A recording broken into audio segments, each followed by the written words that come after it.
We knew headed into Porchester Hall this past Sunday that there was the potential for a very eventful evening, but my goodness, live in London, 101 delivered and then some. This night began with Jay Joshua in one-on-one action against Alan Angels, making his second appearance in a RevPro ring, but the sheer force of the rage that Jay Joshua had inside him, enough to get him across the line in the end. The flying headbutt followed by the pile driver and the 1-2-3 for Jay Joshua. However, as Joshua was celebrating, Samuels appeared on the stage with a proposition for Joshua. You can have an opportunity to win the championship in Cardiff. All you got to do is stay out of the main event. Don't get involved. Don't interfere. Just leave me to do what I've got to do. I won't get involved in your match. However, when that match ends, the last is mine. As soon as that bell rings, say less.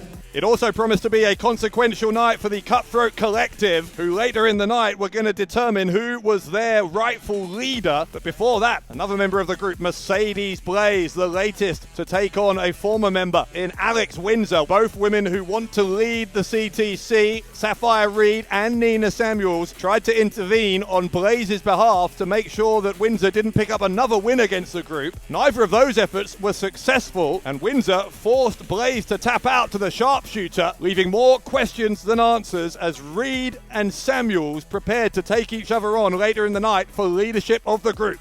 Back in RevPro for the third time in 2025, Carl Anderson and Doc Gallows, the Good Brothers, taking on Lycos Jim, who the last time they were here 2 months ago struggled to be on the same page. And throughout this match, the original Kid Lycos made it clear that he was the senior member of the group, bossing around Kid Lycos 2. In the end, it was another miscue within Lycos Jim that cost them the match. Kid Lycos was hoping that Lycos 2 would distract the referee while Lycos went for a low blow. That didn't happen. The referee almost caught Lycos red-handed, and in amongst the confusion, the Good Brothers able to regain the upper hand. Moments later, Kid Lycos fell victim to the Magic Killer as the Good Brothers picked up their third win in 3 efforts this year in RevPro, strengthening their claim perhaps for a future shot at the undisputed British Tag Team titles. Coach Liam Slater, the head of the Slater Dojo, went one-on-one with his star pupil, the youngest in charge, Leon Slater. The newest member of that dojo, Cameron Kai, was at ringside throughout the match, and interestingly, at multiple points in the match, Kai intervened on behalf of Liam Slater. That caused the contest to become a little more heated than maybe many of us were expecting. Nonetheless, Leon Slater picked up the win in the end with the Styles Clash. Leon wanted words with Cameron Kai afterwards, but Liam Slater calmed everything down and told both of his proteges that everything that had happened in that match was part of his plan. I can see when we turned up today,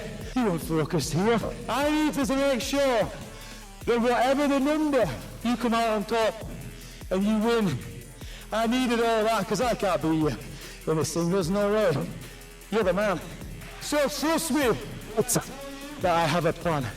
An unscheduled and, frankly, unwelcome guest then interrupted proceedings. David Francisco, who was not supposed to be on the show at Porchester Hall, nonetheless made his way to the ring. The story that you tell yourself about yourself, JJ, isn't your story, it's my story. I won that title, you didn't even sniff it. I am the actual undisputed British heavyweight champion. I did it, not Joshua James, not Kelly Six, not Kelly Halfpenny, not Brendan White, not Gabe Kidd, and definitely not JJ Dale. JJ Dale, I got a challenge for you, and I want to say it eye to eye. I challenge you to listen to what I just said. Close your eyes, look in your heart and soul, and I challenge you to admit that I'm right. Gale wasted no time in coming to the ring to hear what that challenge was, but before he could get there, he was jumped by his scheduled opponent for the night, Ricky Knight Jr. Francisco then, unfortunately, joined the commentary desk as the scheduled match between Gale and RKJ proceeded. but Francisco just could not keep his nose out of it. He was instrumental in the closing moments, a distraction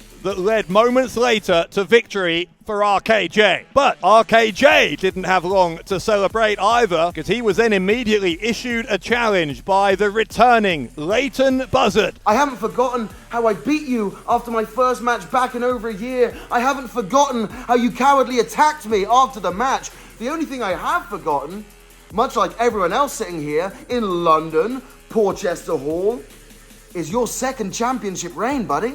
And so, to the business end of the evening, not least for the Cutthroat Collective, who were going to determine once and for all who their rightful leader was as Nina Samuels took on Sapphire Reed, the understanding being that whoever lost would accept the authority of the winner. Despite a typically fiery effort from Reed, it was Samuels who was able to secure the victory with a roll-up, which should have been the end of the story. Samuels should have been the new leader of the Cutthroat Collective, but that was not the case. After the bell, the group deciding to attack another wrestler who was in attendance, Aluna, as if to make a statement at the start of Samuel's reign as leader. That brought Anita Vaughn to the ring, presumably to help Aluna, although it turned out it was all an ambush. Mercedes Blaze hitting Samuels across the back with a kendo stick. Reed then joined in, as did, shockingly, Anita Vaughn. And despite the fact that Samuels had won the match, she was being kicked out of the Cutthroat Collective, Sapphire Reed and Mercedes Blaze welcoming Anita Vaughn in Samuel's place into the CTC. Then it was time for the undisputed British Cruiserweight Championship to be decided. Nino Bryant, who has been a fighting champion ever since he won the title back in June, against the man who had been the number one contender before he got injured earlier in the summer, the futurist Leon Cage. Cage had won the previous match between these two, a fight for the future at high stakes in April, but it was a very different, a much more developed Nino Bryant who came to defend his title against Cage in London. When the dust had settled, Nino Bryant found a way to secure the 1-2-3, and to a standing ovation, Nino Bryant celebrated a successful retention of the undisputed British Cruiserweight Championship. But that was not all. In yet another surprise, Leo Rush made his entrance to Porchester Hall, shaking hands with both men who had just been in action, but making it crystal clear that he wants to be next in line to challenge Bryant for that undisputed British Cruiserweight Championship. It is unbelievably exciting times in the Cruiserweight division.